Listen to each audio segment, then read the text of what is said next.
కార్యక్రమాలు చేయకుండా executive magistrate ముందు బైండ్ ఓవర్ కేసులు కూడా నమోదు చేస్తున్నాము.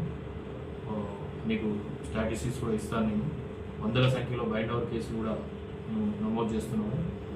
కాబట్టి ఎవరు కూడా ఇటువంటి అసాంఘిక కార్యకలాపాలకు చేయడం కానీ సహకరించడం కానీ చేయకూడదని విజ్ఞప్తి చేస్తున్నాము. ప్రజలందరికీ కూడా ఈ సందర్భంగా నా ఆఫీసులో కూడా ఒక సపరేట్ నంబర్ని నేను ఇప్పుడు మీడియా ముఖంగా పత్రికా ప్రెస్ నోట్ ద్వారా ఇస్తున్నాను. సో ప్రజలందరూ కూడా ఈ నంబర్ కూడా ఇవ్వండి. ఇది నా ఆధ్వర్యంలో నడుస్తుంది. సో మీ సమాచారం పూర్తిగా గోప్యంగా ఉంచడం జరుగుతుంది. సో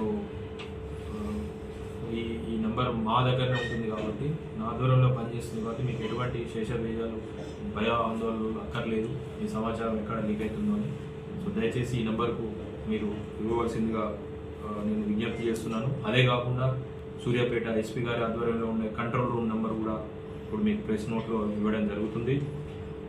లేదా డయల్ 100 ఒకవేళ మీకు ఈ రెండు నెంబర్లు ఏదైనా ఇబ్బంది ఉన్నప్పుడైతే డయల్ 100 ద్వారా కూడా మీరు చేయొచ్చని నేను ఈ సందర్భంగా విజ్ఞప్తి చేస్తున్నాను. సో మరొక మారు ఇది ఒక హెచ్చరికగా తీసుకోవాలని అందరినీ కోరుతున్నాను. ప్రజలకు ముఖ్యంగా నా యొక్క విన్నపము విజ్ఞప్తి ఏంటంటే ఇటువంటి కార్యకలాపాల గురించి ఏ సమాచారం ఉన్నా కూడా మీరు షేర్ చేసుకోండి, మేము వెరిఫై చేస్తాము.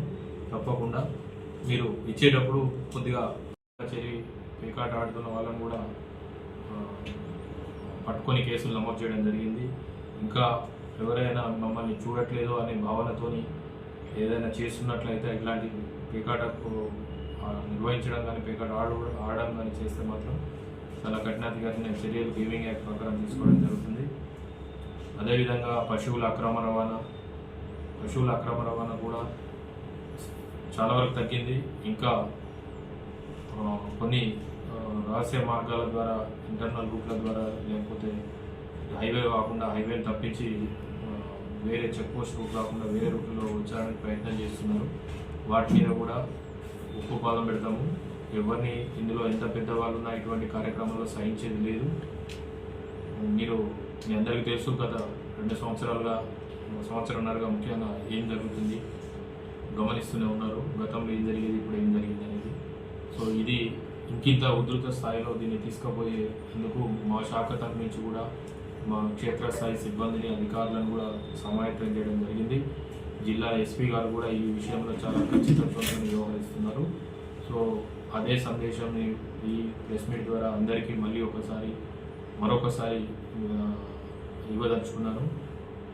ఈ పేకాట కానీ, ఇసుక అక్రమ రవాణా కానీ, పశువుల అక్రమ రవాణా కానీ పీడిఎస్ రైస్ మన దగ్గర లేదు. సన్న బియ్యం వచ్చిన కాంచి